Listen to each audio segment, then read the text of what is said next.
আমরা মনে করি যে চট্টগ্রাম বিশ্ববিদ্যালয় প্রশাসন এটিকে সর্বাত্মকভাবে একটি ভালো নির্বাচন করার জন্য তারা পরিশ্রম করেছেন। হয়তো ত্রুটি বিচ্যুত ছিল, আমি মনে করি আগামীতে যেন এগুলো না থাকে সেজন্য বিশ্ববিদ্যালয় প্রশাসন যাবতীয় ব্যবস্থা গ্রহণ করবে।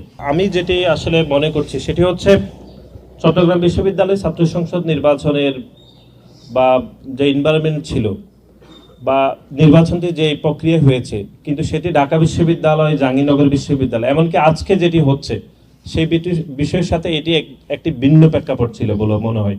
এবং আমাদের পক্ষ থেকে নির্বাচনের পরে অর্থাৎ গতকাল রাতে এবং আজকের পরেও আমরা কিন্তু নির্বাচন কমিশনকে ধন্যবাদ জানিয়েছি।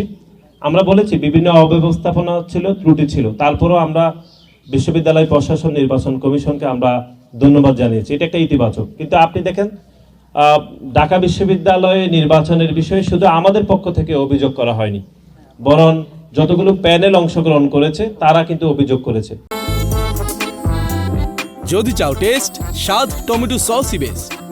এমনকি জাহাঙ্গীরনগর বিশ্ববিদ্যালয়ের ছাত্র দলের বাহিরেও আরো 6টি প্যানেল কিন্তু তারা ভোট বর্জন করেছে। সুতরাং এটি আমাদের একা ছাত্র দলের পক্ষ থেকে একা দাবি ছিল না যে নির্বাচন সেখানে গ্রহণযোগ্য ছিল না, এটি অন্যদেরও দাবি ছিল, যেটি ঢাকা বিশ্ববিদ্যালয়, জাহাঙ্গীরনগর বিশ্ববিদ্যালয়, এমনকি আজকে রাজশাহী বিশ্ববিদ্যালয়ের নির্বাচন যেটি হচ্ছে।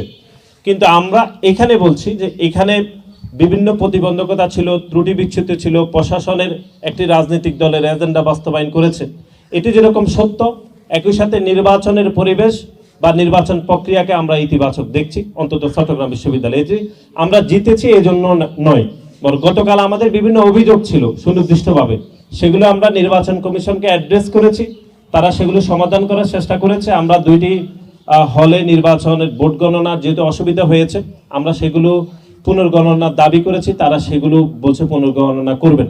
আমরা মনে করি যে চট্টগ্রাম বিশ্ববিদ্যালয় প্রশাসন এটিকে সর্বাত্মকভাবে একটি ভালো নির্বাচন করার জন্য তারা পরিশ্রম করেছেন। হয়তো ত্রুটি বিচ্যুত ছিল, আমি মনে করি আগামীতে যেন এগুলো না থাকে সেজন্য বিশ্ববিদ্যালয় প্রশাসন যাবতীয় ব্যবস্থা গ্রহণ করবে।